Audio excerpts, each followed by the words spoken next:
A lot of things were done with Roe by killing it.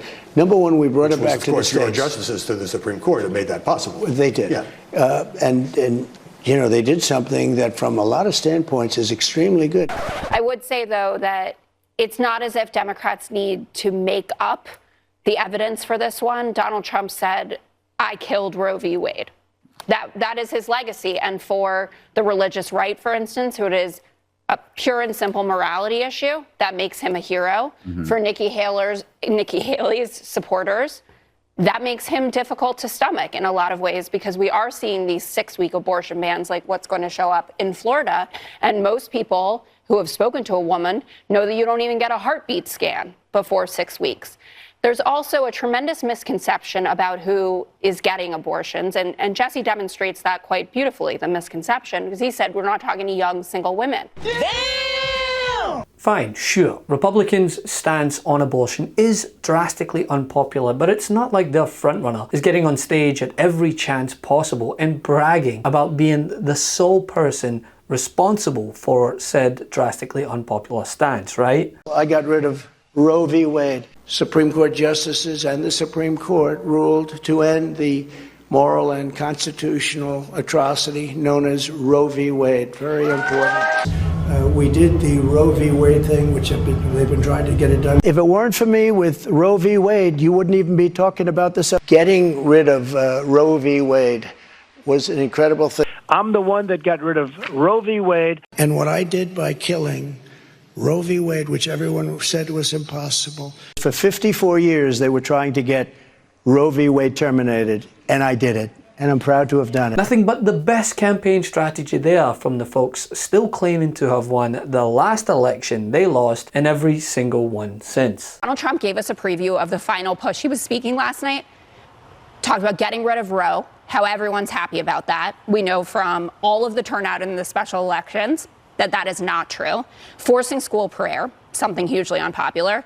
You can talk about migrants streaming down Stake Mountain. Hold on. No, you're talking about you want to win the election, right? You don't want to just win the primary. After a pair of rulings from the state Supreme Court simultaneously upheld Florida's 15-week abortion ban and greenlit a ballot measure to enshrine protections in the state constitution, it of course sparked outrage across many mainstream media platforms, as Democrats outlined their staunch opposition to a ruling that only further enshrines Republicans as the party against the will of the people. And speaking of being against the people, conductor of civil disobedience Donald Trump, he got on stage and only further reiterated just how proud he is about such extreme measures taking fold across the country. To which Fox News The 5 host Jessica Tarlov accurately pointed out to her willfully ignorant co-hosts, may I add, what happened in Florida isn't the W you think it is. If that fails, it'll leave a 6-week abortion ban in effect. How do you plan to vote? Well, you know, I've spoken about that, and what I'm going to do is make a statement on it next week. I'm going to have a formal statement. I'm going to make it on next week, and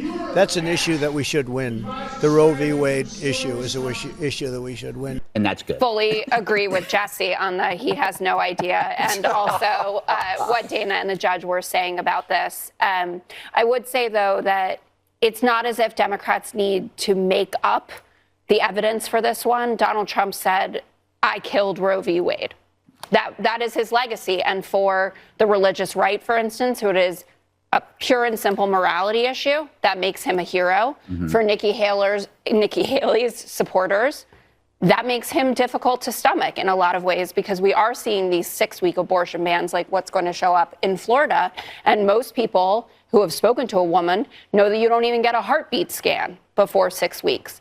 There's also a tremendous misconception about who is getting abortions, and Jesse demonstrates that quite beautifully, the misconception, because he said we're not talking to young single women. But that's not who's getting the majority of abortions. Over 60% of women in America who are seeking one have already given birth to a child before. This is part of family planning. Meanwhile, the incumbent announced just after the Florida decisions came down on Monday that it's targeting the Sunshine State, which, as we know, went to former President Trump in both 2016 and 2020. But they believe there's a chance of flipping it, bashing the extreme decision to affirm the 15-week ban, which also, by the way, gave a green light for an even stricter 6-week ban to take effect on May 1st, banning abortion at a point of gestation before many women even know that they are pregnant. But yesterday, The Florida Supreme Court gave Governor DeSantis exactly what he wanted, mostly. The court upheld Florida's abortion ban, allowing DeSantis' 6-week ban to take effect. At the same time, though, Florida's highest court also decided to allow Florida voters the chance to amend their state's constitution this November and enshrine the right to an abortion. Putting abortion on the ballot in a presidential election year is the last thing Republicans wanted to happen. The last time abortion rights were on the ballot in Florida during a presidential election was the year 2012. That year, voters soundly rejected new abortion restrictions by a 10-point margin. And that, in turn, almost certainly helped President Barack Obama narrowly carry the state over Republican Mitt Romney. That marks the last time a Democratic presidential candidate won Florida. Yesterday, NBC News was first to report on a new memo from President Biden's campaign outlining how it believes Democrats might win back that state this November. Democrats in Florida say the looming 6-week ban and the ballot measure both raise the stakes for November's election. And this, in turn, could energize voters to turn for pro-choice candidates up and down the ballot. Yeah, they basically said there is no right to an abortion under the state constitution. A bunch of states have been dealing with this since the fall of Roe v. Wade. There's no federal right. And so the states have been looking at their own constitutions to see if there was any hook there. Obviously, advocates have been trying to use that as their only last hope. But the court said, no, there is no constitutional right to an abortion in Florida. So the 6-week ban can now go into effect starting in the beginning of next month. Just real quickly, the real impact of this is there are a lot of southern states that have all but banned abortion or have very, very significant restrictions. Yeah. And a lot of those women had been going to Florida. Florida had seen a huge surge. A huge surge since the fall of Roe. But now that it's cut off, people are going to have to travel, obviously, hundreds of miles now to get an abortion. Let's talk about this referendum, a ballot issue that the Supreme Court said can appear on November's ballot for Florida voters.